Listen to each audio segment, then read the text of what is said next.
Good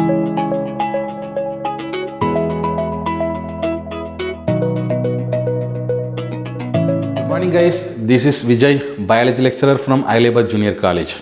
Okay, as you know that we have started our NEET series. On that basis we are discussing the each and every chapter of biological science and also chemistry in detail.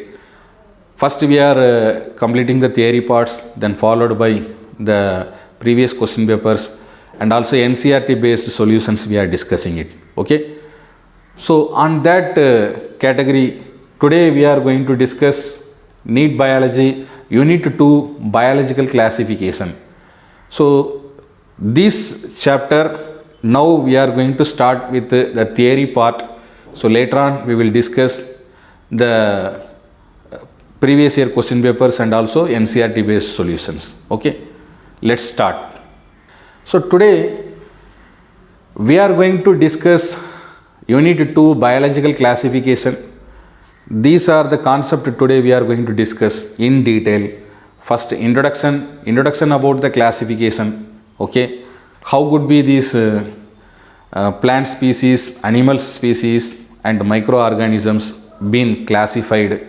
So that introduction we will discuss. Then followed by taxonomy and systematics we will discuss in detail. And what are the advantages of the classification? What are the applications of classification? We will discuss in detail, followed by 3 domain classification. Let's start. In that we are discussing about the domain Archaea, Archaebacteria and the domain Bacteria and domain Eukarya. So these are Eukaryote that we are going to discuss in detail. So let's start with the introduction of biological classification. Okay, yes guys, so far how many species were existing on our planet? So this is not considered to be an easy question to answer, because each and every day there are new organisms being evolving, okay, or originating. Say for example the category of insecta, now insects. So these are the type of living organism being, still it is producing the new generation, new variety of species. Okay, so far it is an rough calculation of the species which are existing on our planets are 1.8 million species. The total number of the estimated species that ranges between 10 to 100 million. 10 to 100 million species, which are the total number are of estimated species. Okay, so many of them will become extinct when we are before going to count or identify. So that many species are being evolving on our planet Earth. As soon as we are going to count the number of species, meanwhile the species could be extinct. Okay, so these all giving us a rough figure of 1.8 million species of the organism which are existing on our planet Earth. Okay, yes. So in the century like 18th and 19th century, there are many personalities who involved for the research of species, and these species could be arranged in a systematic manner by means of classification. So there are many scientists who they were involved this particular task. So these scientists are being called as taxonomists. These scientists are being called as taxonomists. So these taxonomists actually what they did.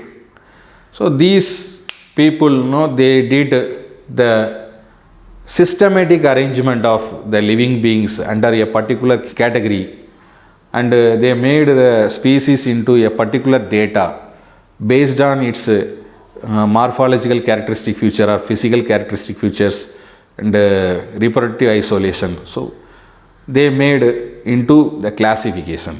Okay, they are called as taxonomist. Now, any systematic study of an organism that can be made easier when the organism been identified. So it is very, very important. As we identify the particular species, that species thorough study of the species could be very easier.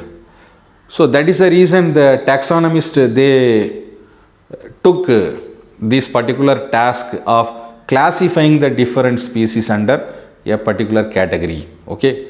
Now these organisms are exhibiting a great deal of the variation in their form, I mean the physical structure or the mode of nutrition which they are involving, or the mode of life which they are involving, mode of the environment which they are given to, or mode of nutrition which they are consuming. So these organisms are having a great deal of the variation. Yes. Now, unless we identify the plants or animals, yes, are divided into distinct groups based on that the similarities and the differences between them, it becomes impossible to study the particular species. So if we are not classifying, if we are not identifying the plants or the animals or any other species, microorganisms, it is very difficult, highly impossible to study about the particular organism or the particular species as a case study. The case study which involves the particular organisms, its physical nature, physical characteristic features, mode of nutrition and mode of reproduction, mode of existence, yes, mode of environment which they are occupying. So that all details we could not get it. So taxonomist major role is they involve the task for identifying the organism and being classifying into a particular category. Yes. Now let us see the meaning of this classification. Yes. Actually, it is a scientific practice. It is a scientific process. So this process which is involving for identifying of a particular species or any organism, and followed by naming of that organism, then they have been grouped into a particular category. So this would help us to identify the detailed case study of the particular organism. So classification which involves three major aspects. So first one is identifying of organism, and then it is been named. So nomenclature, naming of this particular species, yes, naming of this particular organism, nomenclature, then classifying or grouping into different categories. So grouping. So these are the major aspects of this classification. Okay. So classification which involves for identifying of an organism, nomenclature, giving names to the organism, and that names should be universally accepted name. Yes. So any part of this planet Earth could be easily identified by saying that particular name. That is considered to be the nomenclature, naming of an organism, then followed by grouping or placing in a particular category. So these are the major aspects of the classification. Okay. Now, so in the earlier period, like since the Darwin's time, okay, Charles Darwin's time, the classification of living beings or the biological classification that been understood as the reflecting of evolutionary distances and the relationship between the organism. So according to the Darwin period of time, the classification are not been understood as identifying, nomenclature or grouping. This has been understood as the evolutionary distances and the relationship between the organism. Okay, so the particular creatures of our time that had a common ancestor in the past. So that this was the criteria of the Darwin's period of time for the discussing of this biological classification. Okay, yes. So when we are talking about this branching of evolution, the branching of evolution actually, so the huge diversity of the living organisms are mainly due to the adaptive radiation or branching evolution. Yes, this is the diversification of the species into different lines as they are adapting to become a new ecological niches, and finally which is evolving into the distinct species. Actually, for every living organism, in the present, it has a common ancestor from the past. A common ancestor from the past. Okay, so this is nothing but the evolutionary branches or branching of evolution. Okay, the next subtopic we are going to discuss about advantages of classification. What are the advantages of classification? Okay, so when we are classifying the living organism, what are the uses of this classifying of living organisms, plant species, animal species, or any microorganisms? So this being classified, what are the advantages of this biological classification? Let us see.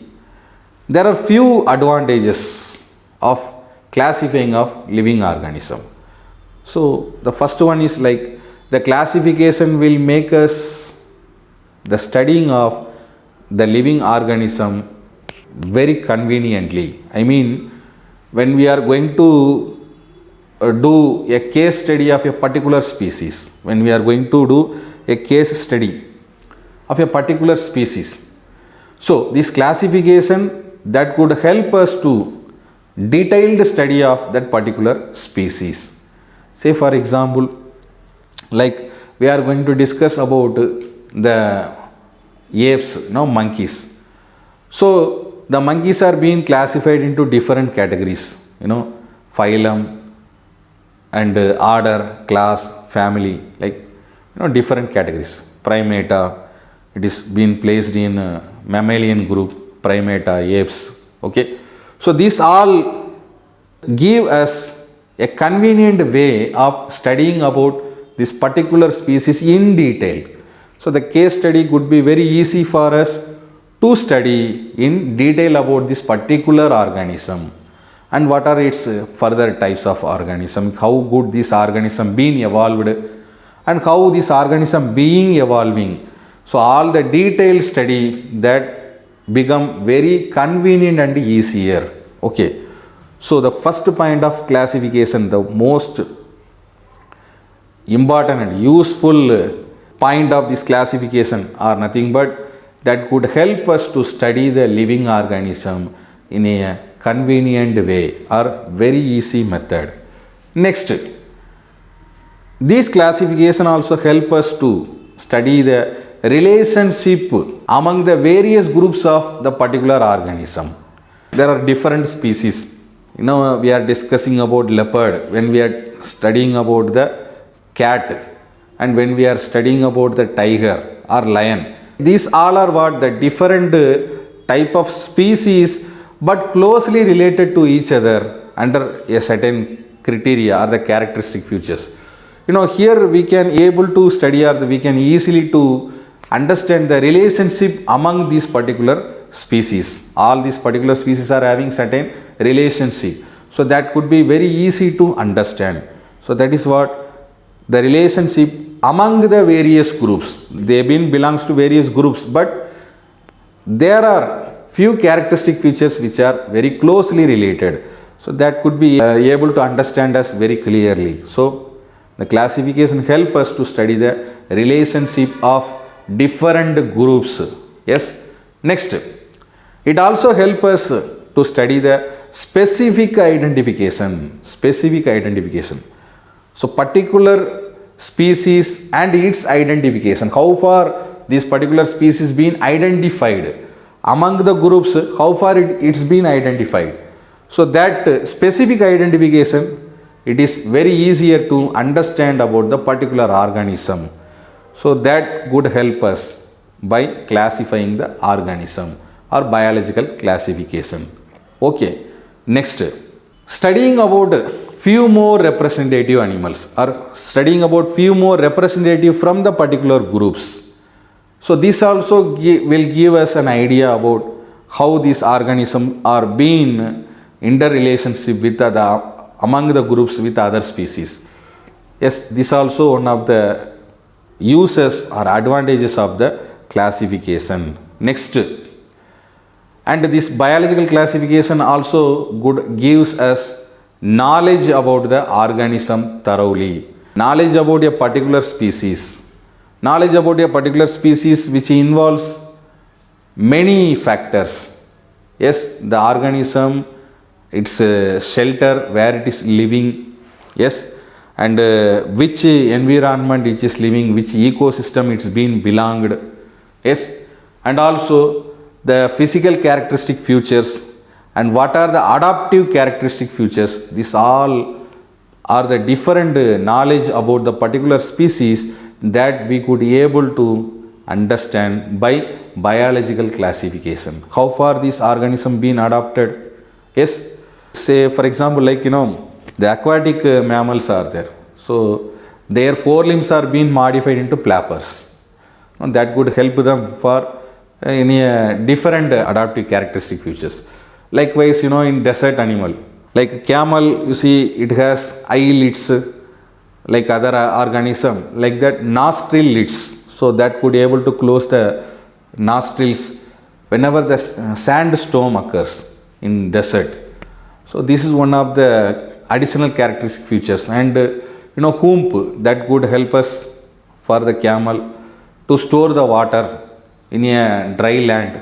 Yes, the organism being provided in a environment where the scarcity of water. Yes, so these all help these animals to adapt themselves. So these all are what the additional knowledge about the particular species. So the biological classification help us to give the additional knowledge of the particular species in detail. Okay, and finally the biological classification that could help us to discuss or give the knowledge about evolutionary relationship. Say for example, like certain species are being closely related to human beings. Yes, like the primata, apes, the species, different types of apes. So they are closely related with human being with certain characteristic features. So this is what during the evolution of different organisms, that could divided based on the adaptive natures. So they produced into new type of species or new type of species being emerged. So biological classification could help us to study the evolutionary relationship among the species, among the groups. Okay, so these all are the major advantages of classification. Okay, so let us recap the advantages of classification once again.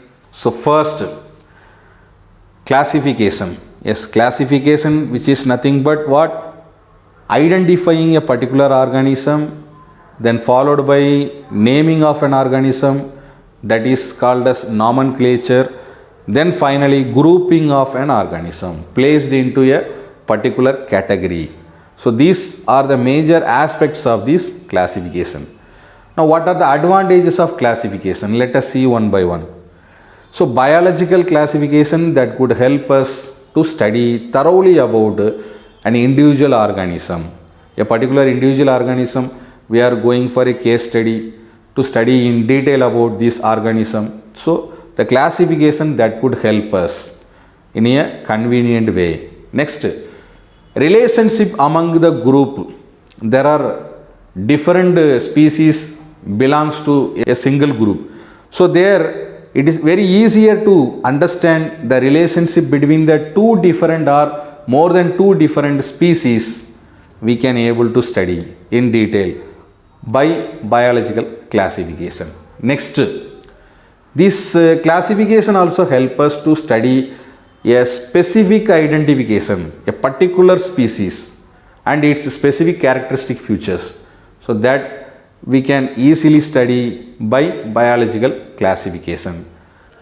Okay, so far we have discussed NEET Biology Unit 2 biological classification and a few theory parts, the most important points, and this will be continued with one more video. Until then, thank you guys.